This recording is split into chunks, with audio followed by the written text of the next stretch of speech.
त्यांची अवतार म्हणून पूजा होऊ लागली. आंबेडकरांचे बोल म्हणजे अस्पृश्य जनतेचा वेद. त्यांनी आंबेडकरांचे दैवतीकरण केले आहे.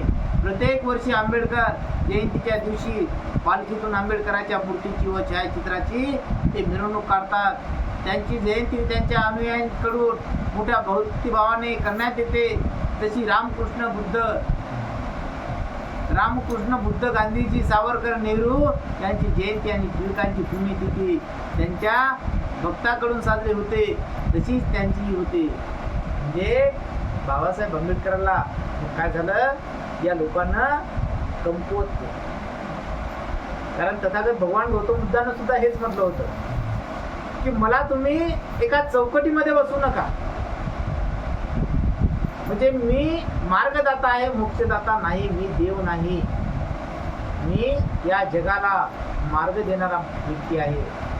मी माणूस आहे, मानव आहे. परंतु या लोकांना, या अस्पृश्य मंडळीनं काय केलं, त्या भगवान तथागताले अशा पद्धतीनं टिळक, गोखले आणि शंकराचार्य असे जे काही देवदैवत होते, जे काही महापंडित लोक होते, तर या लोकांच्या जशा जयंत्या पुण्यतिथ्या साजऱ्या व्हायच्या, तशाच मग बाबासाहेब आंबेडकरांच्या सुद्धा जयंत्या पुण्यतिथ्या साजऱ्या करायचे लोकांना ठरवलं. आणि तशा पद्धतीनं बाबासाहेब आंबेडकरांना या अस्पृश्य लोकांना काय केलं, जातीत कोंडून घेतली. आता बाबासाहेब आंबेडकरांना जी काही आपली जात आहे, या बौद्ध समाजानं बाबासाहेब आंबेडकरांना चौकटीत आणलं. आणि चौकटीत आणल्यामुळं बाबासाहेब आंबेडकरांचं खर्चीकरण होऊ लागलं, खर्चीकरण झालं. आणि जर बाबासाहेब आंबेडकर जशा पद्धतीनं प्रकट 85% लोकांचे नेते होते, तशाच पद्धतीने या 85% लोकांनी जर बाबासाहेब आंबेडकरांना तशा पद्धतीनं जर मांडलं असतं, जसं बाबासाहेब आंबेडकरांना सांगितलं होतं, तसं बाबासाहेब आंबेडकरांना काय सांगितलं होतं की मला तुम्ही फक्त तुमच्या बुद्धीमध्ये साठवून ठेवा, मला तुमच्या चौकटीमध्ये आणू नका. माझी जयंती साजरी करायचं काम नाही, माझी पुण्यतिथी साजरी करायचं काम नाही, किंवा माझ्या फोटो लावून मला त्या चौकटीमध्ये बंद सुद्धा करून ठेवायचं नाही. कारण ज्या पद्धतीनं तुम्ही मला चौकटीमध्ये बंद करून ठेवता, त्या पद्धतीमध्ये फक्त तुमच्या समाजापुरता मी एक मर्यादित नेता राहील. इतर लोक मला कुठल्याच पद्धतीचं मानणार नाही.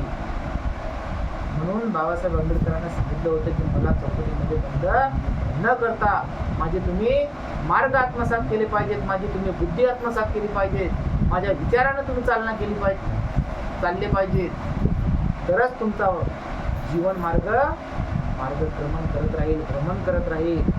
जर तुम्ही मला सुद्धा त्या चौकटीमध्ये बंद करून ठेवता, तर तुमचं जीवन सुद्धा त्या चौकटीमध्ये बंद राहिल्याशिवाय राहणार नाही. आपल्या लोकांवरील आंबेडकरांचा प्रभाव आढळ होता. त्यांचे प्रत्युत्तर अनेकदाही. एकदा आंबेडकरांनी हिंदूच्या दैवताची पूजा करू नका अशी आज्ञा सोडली. काही काळ ही आज्ञा त्यांनी अक्षरशः व्रत म्हणून पाळली. परंतु चालीरीतीने परंपरा या रक्तात भिजलेल्या असतात, त्या सहजासहजी लहान साठासारख्या उपटून टाकता येत नाही. म्हणजे बाबासाहेब आंबेडकरांना बघा किती संज्ञा मोठी दिली आहे. बाबासाहेब आंबेडकरांना जेव्हा कधी केली होती, बाबासाहेब आंबेडकरांना हिंदूच्या देवदैवताची पूजा करू नका म्हणून सक्ती, बंधन. 14 ऑक्टोबर 1956 साली जेव्हा बाबासाहेब आंबेडकरांना त्या पवित्र नागाच्या नागभूमीमध्ये जेव्हा धर्मांतर केलं, जेव्हा हा प्रांजळ तथागत भगवान गौतम बुद्धाचा धम्म स्वीकारला, तेव्हा बाबासाहेब आंबेडकरांना 22 प्रतिज्ञेचं अवलोकन केलं होतं. आणि त्यावेळेस सांगितलं होतं की ब्रह्म विष्णू महेश यांना मी देव मानणार नाही व त्यांची उपासना आराधना करणार नाही.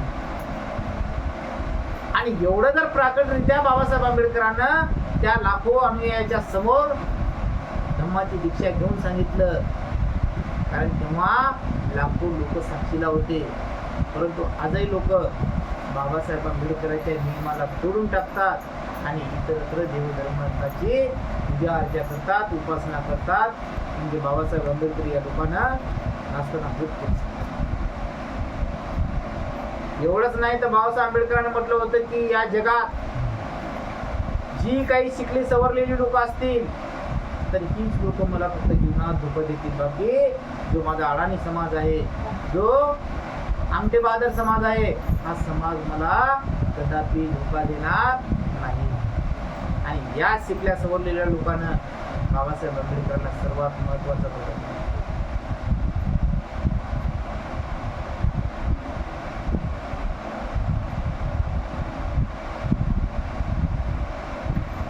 अक्षरशः व्रत म्हणून पाळली, परंतु चालीरीतीने परंपरा या रक्तात भिनलेल्या असतात.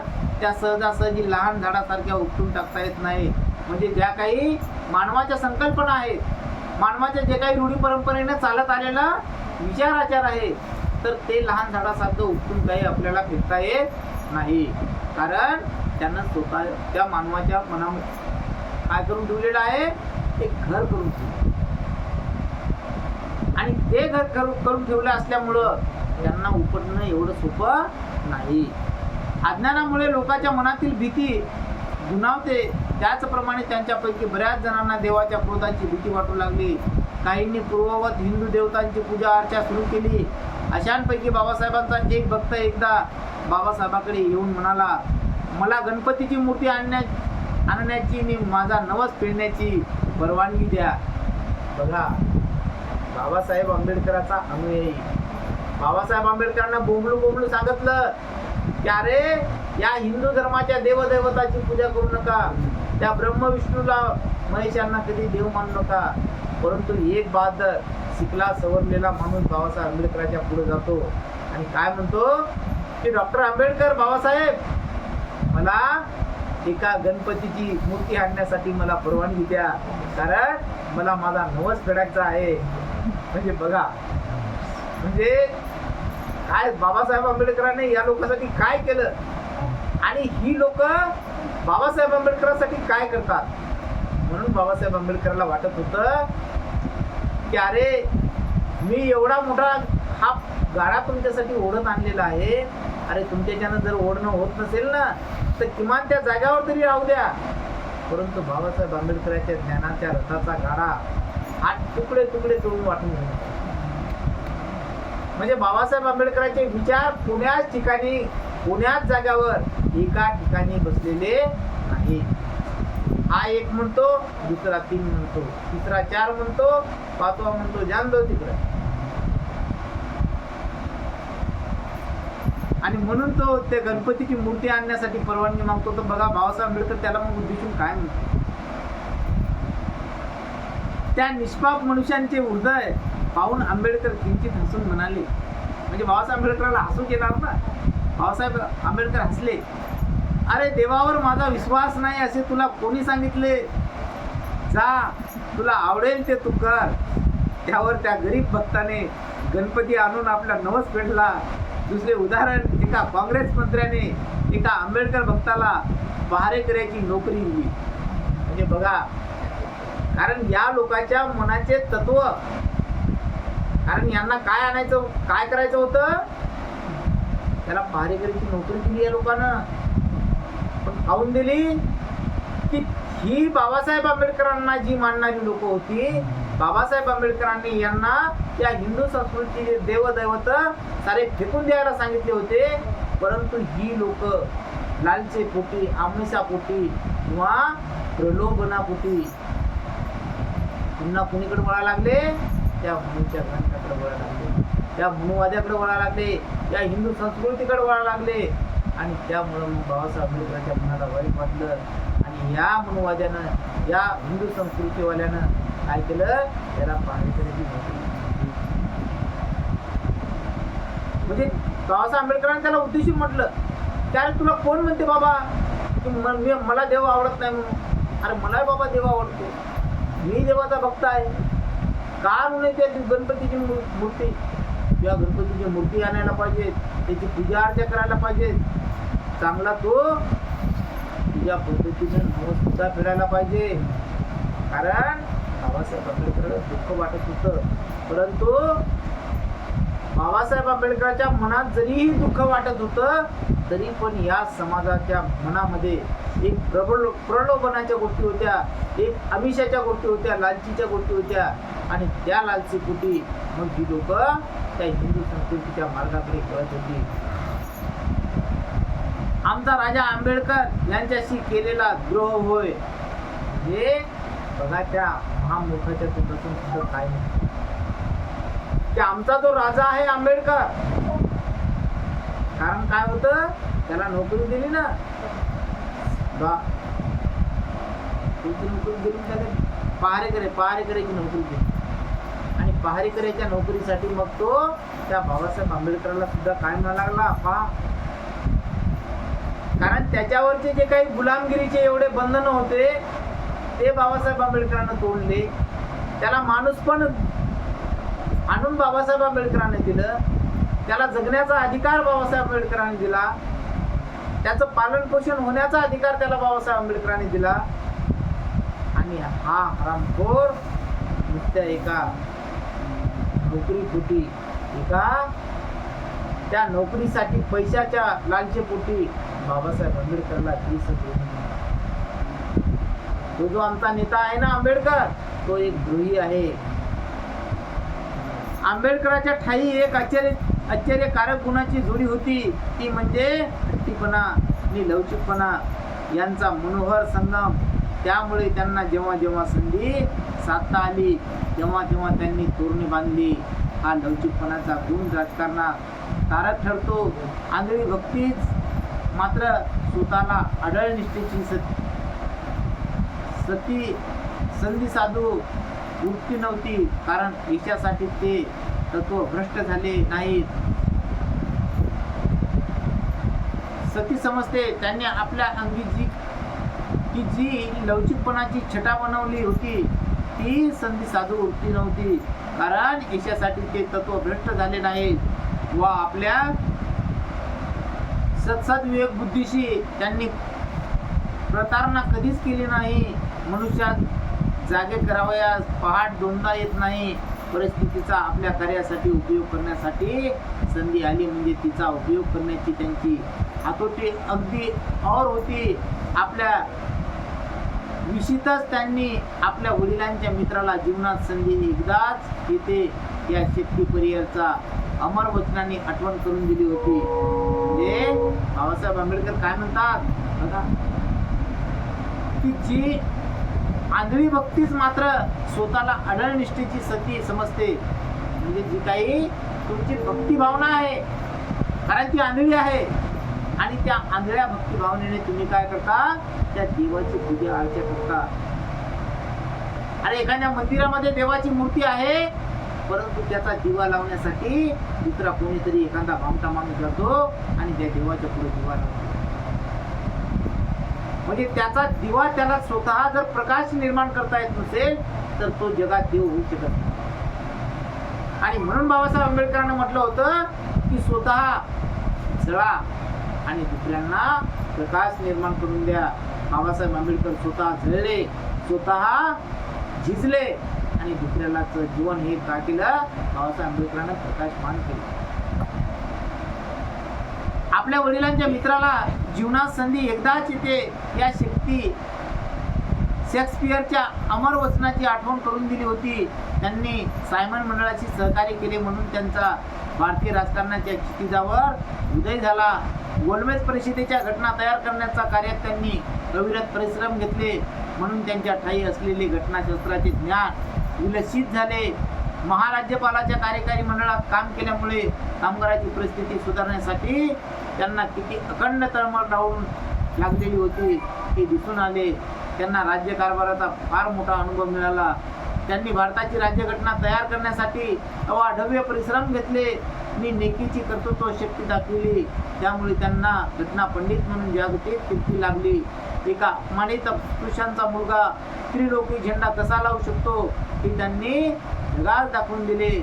स्वयंप्रकाशित आणि पराक्रमी आंबेडकरांच्या जीवनाची सकाळ धुळवळीने भरलेली होती. दुपार तेजस्वी होती आणि सायंकाळ सोनेरी होती. एक क्रम प्राप्त झाले.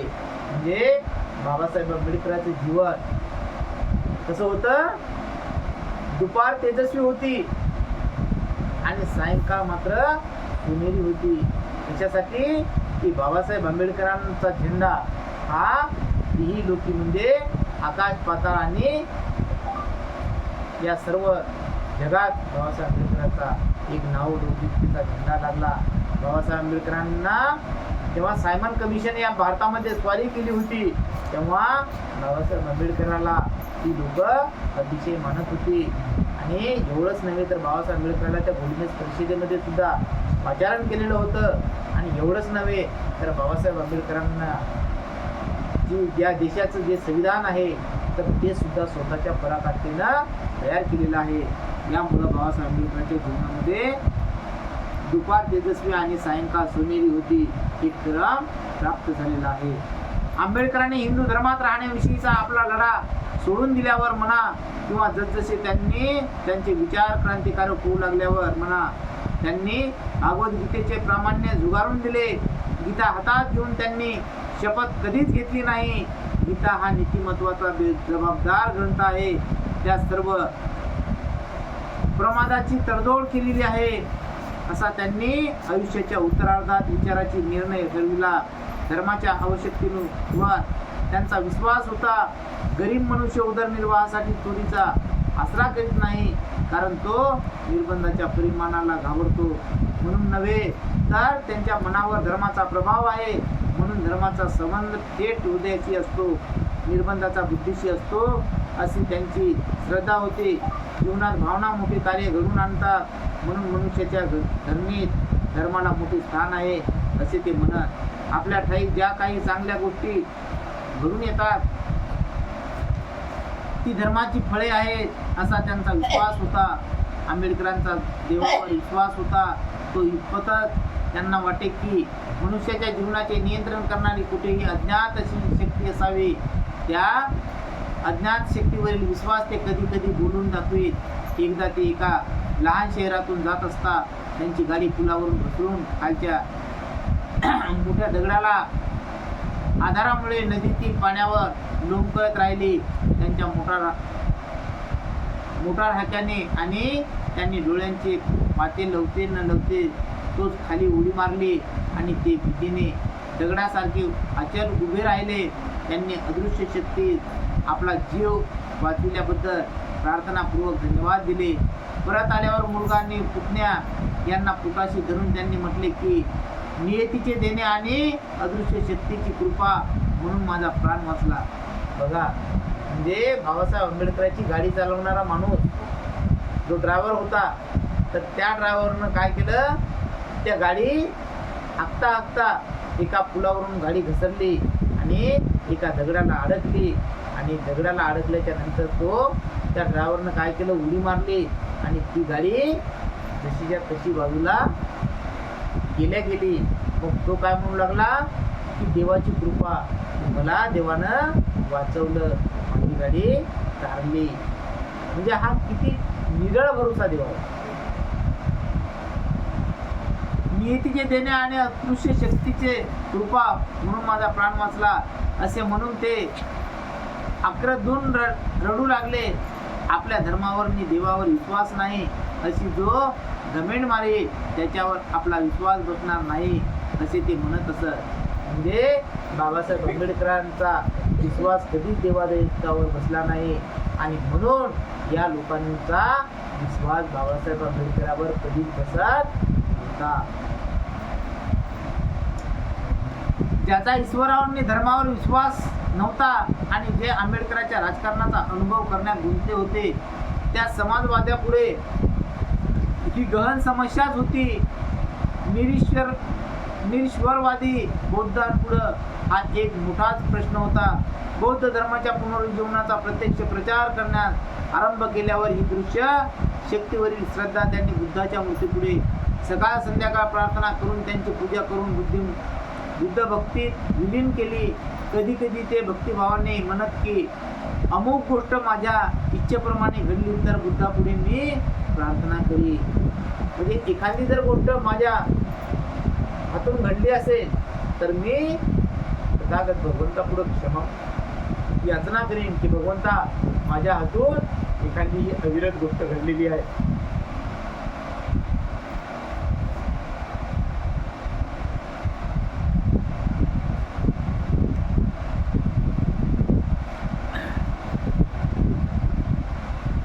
पहिल्या प्रतीच्या नेत्याला शोभेल अशा रीतीने त्यांनी प्रांताच्या प्रादेशिक मांडणात भाग घेतला नाही, परंतु जेव्हा चर्चा निघे तेव्हा ते म्हणत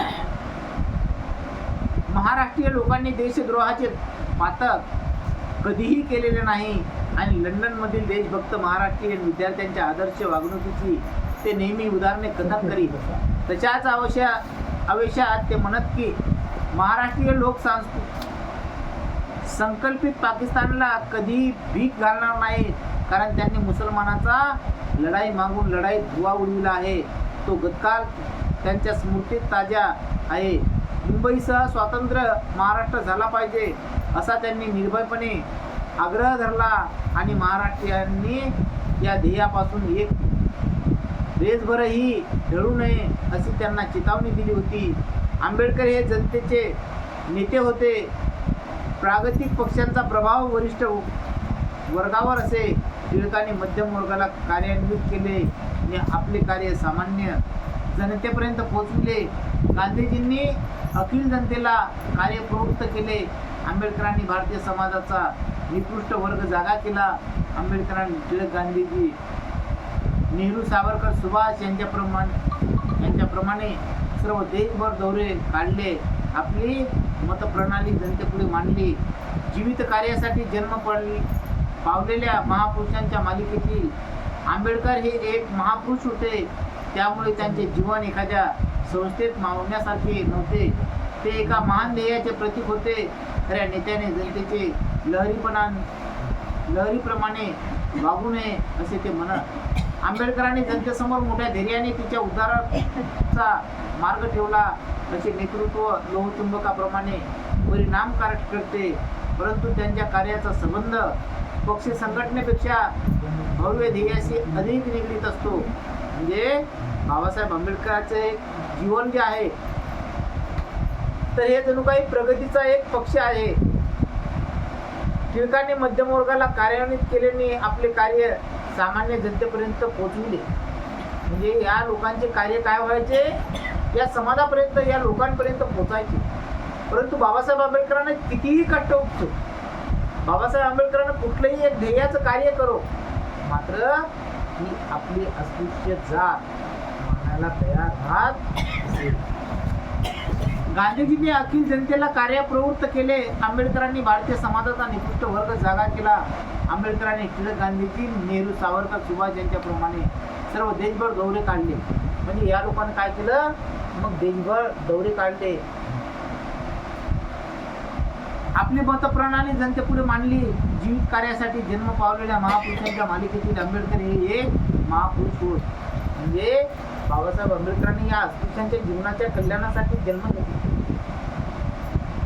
आणि अस्पृश्याच्या कल्याणासाठी जन्म घेतलेला आहे. त्यामुळं बाबासाहेब आंबेडकर अस्पृश्यांचे हित साधणार आहे. मात्र या लोकांना म्हणजे सवर्ण लोकांना, या हिंदू वर्गाला बाबासाहेब आंबेडकरांचे विचार पटत नाही. तर बाबासाहेब आंबेडकर जणू काही या लोकांच्या डोळ्यामध्ये घुसतात आणि त्यांना वाटतं की बाबासाहेब आंबेडकर एक देशद्रोही आहेत, एक समाज कलंकित आहे. जर त्यांनी अशा पद्धतीचे वर्तन वागणं सुरू केले तर समाजामध्ये फूट पडल्याशिवाय राहणार नाही. ही लोक कधी कधी वाईट सुद्धा बाबासाहेब आंबेडकरला संबोधत असतात. त्यामुळे त्यांचे जीवन एखाद्या संस्थेत मावण्यासारखे नव्हते, ते एका महान ध्येयाचे प्रतीक होते. म्हणजे बाबासाहेब आंबेडकरांचं जीवन एक काय असं लहान छोटंसं होतं का? नाही.